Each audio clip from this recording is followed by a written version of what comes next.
Hello students, this is doctor Himanshu Ojha, आपका अपना college काका। 5 ऐसी मिस्टेक्स जो आपको अवॉइड करनी चाहिए नीट फॉर्म फिल करते समय। वीडियो अभी क्यों? क्योंकि नीट का फॉर्म अगले 3-4 दिन में कभी भी आ सकता है और पहले ही तो मिस्टेक्स को बताएंगे ना, अगर बाद में बताया तो किस काम का। तो ढंग से सुनिएगा, इसे अप्लाई करिएगा, काम आएगी आपके नीट फॉर्म को फिल करने में, गलती नहीं होगी आपसे।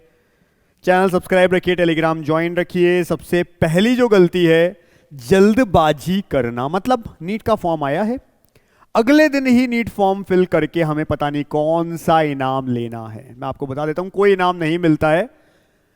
1 महीने लगभग 30 दिन के लिए नीट का फॉर्म अवेलेबल रहता है। डे 1 ही आपको पता होता है लास्ट डेट क्या है, और लगभग 28-30 दिन अगर मिल रहे हैं तो इतनी जल्दबाजी क्या कि अगले दिन ही आपको फॉर्म फिल करना है। क्योंकि क्या होता है, इनिशियल डेज में जो गलतियां होनी है, कुछ सॉफ्टवेयर में इशू है तो आपको पता चल जाते हैं, इसलिए जल्दबाजी मत करो। सुनो ढंग से, हम वीडियो भी लाते हैं, अगर कोई इश्यूज आ रहे हैं तो उसके ऊपर, तो आप उन्हें देखकर फिर 3-4 दिन बाद में अपना फॉर्म फिल करो। मतलब एटलीस्ट 3-4 दिन स्टार्टिंग के फॉर्म फिल मत करो, जल्दबाजी मत रखो।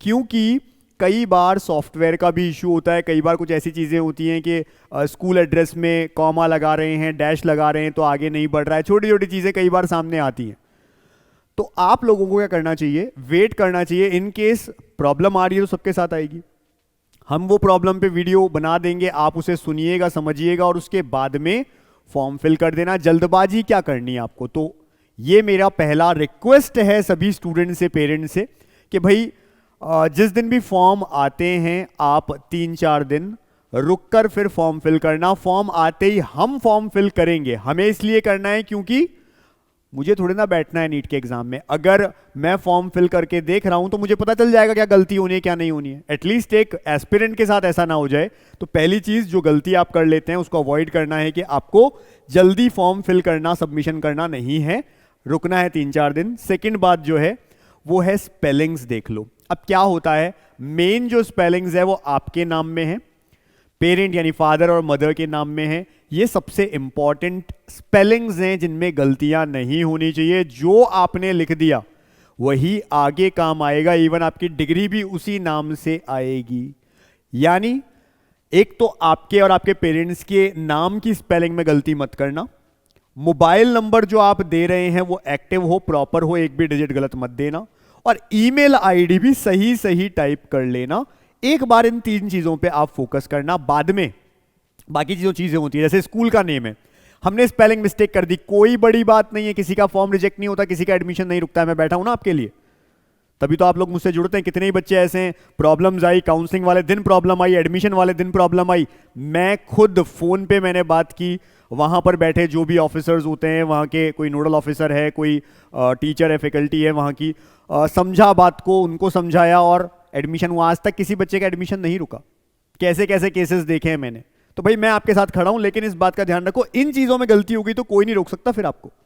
इनको आप प्रॉपर कर लो। बाकी जितनी डिटेल्स होती हैं, क्वालिफिकेशन फादर मदर की, उनकी कितनी इनकम है, इसमें गलती कर दी तो कोई टेंशन की बात नहीं है, कोई नहीं पूछ रहा है आपको, कोई आगे जाकर के रोकने वाला नहीं है। इसलिए इस चीज का ध्यान रखना कि आपके और आपके पेरेंट्स के जो नाम की स्पेलिंग है, मोबाइल नंबर है, ईमेल आईडी जो आप दे रहे हैं एक्टिव हो, ये दोनों चीजें प्रॉपर हो, सभी की स्पेलिंग गलत नहीं हो। इन चीजों का ध्यान रखो। ईमेल आईडी, कुछ बच्चे क्या करते हैं, एक सिंगल स्पेलिंग में गलती कर देते हैं, इस वजह से क्या होता है, फॉर्म तो सबमिट हो जाता है, क्योंकि फॉर्म में तो अगर मोबाइल नंबर पे भी ओटीपी आया है तो फॉर्म सबमिट हो जाएगा। ईमेल आईडी वेरीफाई नहीं होती है तो भी आपका फॉर्म सबमिट हो जाता है, लेकिन बाद में इसी ईमेल आईडी के ऊपर आपकी ओएमआर शीट भी आती है। आपका रिजल्ट भी कई बार वहां पे आता है, जब रिजल्ट मेन साइट पे हैंग हो रहा होता है तो वो आपको भी सेंड होता है। इवन ओएमआर, सबसे इंपॉर्टेंट तो ओएमआर आपके पास आती है, आप उसको चेक कर सकते हैं। तो ऐसी चीजों को आप गलत नहीं फिल कर सकते, ध्यान रखिएगा। तीसरा जो गलती है जो बच्चे करते हैं, आप जब पेमेंट कर रहे हैं, फॉर्म फिलिंग के बाद जो पेमेंट कर रहे हैं, हमेशा याद रखें कि आपका कार्ड, आपका मतलब आपके पेरेंट्स का, आपकी फैमिली मेंबर का खुद का या तो कार्ड हो, जो भी डेबिट कार्ड, क्रेडिट कार्ड, या फिर यूपीआई कार्ड, जो भी आप यूज कर रहे हैं, क्यूआर कोड यूज कर रहे हैं, आपका होना चाहिए। आपका मतलब आपका या आपके पेरेंट्स का। हम क्या करते हैं, कई बार साइबर कैफे से फॉर्म फिल करवाते हैं, ठीक है। अब वहां पर हम गए और हमने उन्हीं के कार्ड से पेमेंट करने को बोल दिया। अब इस केस में क्या होता है, कई बार पेमेंट ट्रांजैक्शन फेल हो जाता है, तो आपको कहता है एक बार हो गया वापस करना पड़ेगा। वो उनकी गलती नहीं है, वो सही है आपकी जगह, लेकिन पेमेंट फेल घर पे भी हो सकता है। अब अगर फेल हुआ लेकिन कट गया पैसा, तो वापस किसके आएगा, उन्हीं के पास आएगा। अब सपोज करो फॉर्म की प्राइस है, फॉर्म की जो फीस है वो 1000 रुपए, एक बार ट्रांजैक्शन फेल हो गया लेकिन पैसा कट गया उनकी तरफ से, उन्होंने दिखा दिया आपको, वापस पेमेंट किया, इस बार सक्सेसफुल हो गया, तो कटे कितने, 2000। आपने कितने पे किए उनको, 2000 प्लस जो भी फॉर्म चार्जेस होंगे 100 रुपए 200 रुपए फॉर्म फिल करने के, आपने उनको साइबर कैफे वालों को दे दिए, लेकिन वो 1000 रुपए वापस उन्हीं के अकाउंट में आ जाएंगे, तो आपका तो नुकसान हो गया ना 1000 रुपए का। आपने जाकर वापस पूछोगे नहीं, और पूछ भी लोगे, कई बार 90% केसेस तो साइबर कैफे वाले 90 से ज्यादा ही ऑनेस्ट होते हैं, बता देते हैं, लेकिन कुछ ऐसे भी तो होते हैं चालाक जो नहीं बताते हैं, वो बताएंगे नहीं आपको कि उनके पास पैसा आया नहीं है, वो कहेंगे नहीं आया अब तक, नुकसान हो गया आपका। इसलिए पेमेंट हमेशा आपके पेरेंट्स यानी घर वालों के ही कार्ड से, यूपीआई से पेमेंट करें, जिससे अगर रिफंड आना है तो उसी में आ जाए। तीसरी इंपॉर्टेंट चीज है ये, और मिस्टेक होती है ये। चौथी जो मिस्टेक है, अब देखिए जो आपको सेंटर मिलेगा, आप कई बार पूछते हैं मुझसे, क्वेरीज आती है, क्वेश्चंस आते हैं, सर आधार कार्ड में मेरे ये वाला एड्रेस है, मैं यहाँ रहता हूँ, ये वो, मेरे को सेंटर यहाँ लेना है। आधार कार्ड के एड्रेस से सेंटर का कोई लेना देना नहीं है। आपको वहां पर एक प्रेजेंट एड्रेस और एक परमानेंट एड्रेस पूछा जाता है। प्रेजेंट और परमानेंट एड्रेस की जो सिटी आपने डाली, जो स्टेट आपने डाली, वही स्टेट में आपको सेंटर लेने को कहा जाएगा। यानी कि सीधा सीधी बात है, अगर कोई बच्चा रहने वाला है एक स्टेट का, लेट्स से यूपी का, पढ़ाई कर रहा है राजस्थान में, अगर उसने प्रेजेंट एड्रेस डाल दिया राजस्थान, परमानेंट डाल दिया यूपी, तो इन दो स्टेट्स की सिटीज को वो सिलेक्ट कर सकता है एज अ सेंटर, और किसी स्टेट का सेंटर नहीं शो होगा। तो आपको जिस भी सिटी में, जिस भी स्टेट में सेंटर चाहिए, प्रेजेंट या परमानेंट एड्रेस, दो में से एक एड्रेस वहां का होना चाहिए। फिर चाहे प्रूफ मैंने बता रखे, अलग से वीडियो बनाया हुआ है, जाकर के देख लो, उनमें से कोई भी प्रूफ लगा देना। एटलीस्ट प्रूफ को कोई चेक भी नहीं करता है वहां पे। आपने अगर वो फिल भी कर दिया ना कि ये प्रेजेंट एड्रेस है, परमानेंट एड्रेस है, उस बेस पे आपको वहां का सिटी सेंटर शो होने लग जाएगा, क्योंकि फॉर्म फिलिंग में ही सेंटर शो होता है, बाद में थोड़ी ना होता है। ये सोचो, आपने प्रूफ लगाया भी, कौन चेक करता है, वो तो बात की बात है, पहले ही आपको सिटी सेंटर शो होने लग जाएंगे। वो शो तभी होंगे जब आपने प्रेजेंट और परमानेंट एड्रेस उस स्टेट का डाला होगा जहां आपको चाहिए। हो सकता है किसी का एक ही हो, वही स्टेट से प्रेजेंट हो, वही परमानेंट एड्रेस, ठीक है, वहीं आपको सेंटर चाहिए, चल जाएगा। लेकिन सेंटर कहीं और चाहिए तो वहां का प्रेजेंट एड्रेस जरूर डालो, चाहे वहां कोई भी रहता हो, ठीक है जी। तो ये ध्यान रखना, इसी से आपको मिलेगा सिटी सेंटर। इसलिए प्रेजेंट और परमानेंट एड्रेस जो है वो उन जगहों का डालिए जहां पर आपको सिटी सेंटर, यानी उन स्टेट में जहां पर आपको सिटी सेंटर चाहिए। लास्ट जो मिस्टेक है, हालांकि मिस्टेक्स तो बहुत सारे तरह की होती हैं, लेकिन मेन जो मिस्टेक है, पांचवी, वो ये है कि आप क्या करते हैं, कई बार मेरे पास तो ये क्वेरीज हर साल आती है साइबर कैफे वालों के पास गए, उन्होंने गलती से किसी दूसरे स्टूडेंट की फोटो अपलोड कर दी।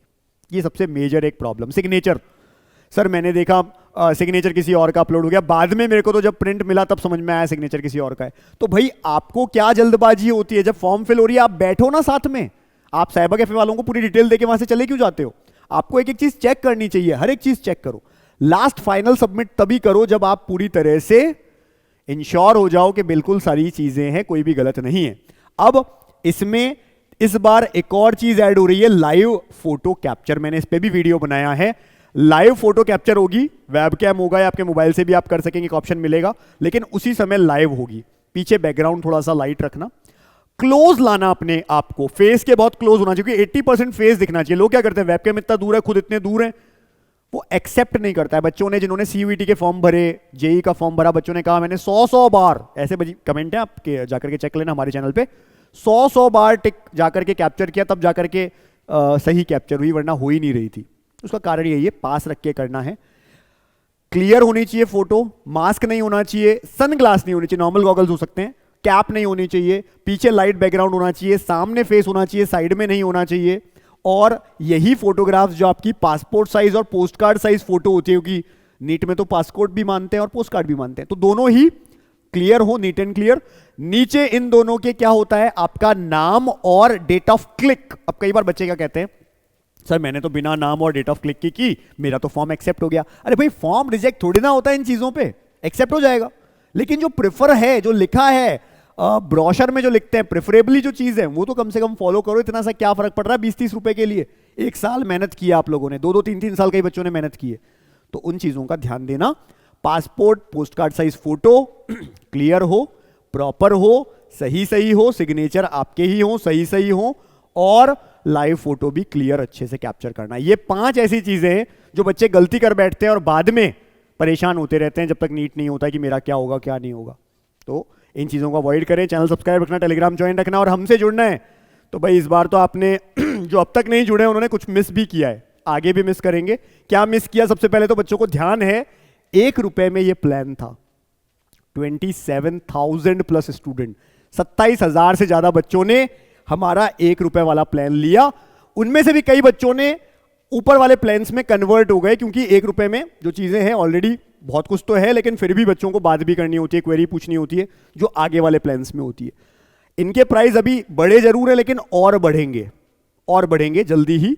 तो अगर लेट नहीं करना है, टाइम पे हमसे जुड़ना है, तो हमारे प्लान्स जो भी आपको लेने हैं, 6 प्लान्स हैं, डिपेंडिंग कि किस तरह का आपको फीचर चाहिए। आप ब्रोशर मंगाओ हमारी टीम से, देखो समझो और फिर खरीदो ना, जल्दबाजी किस बात की।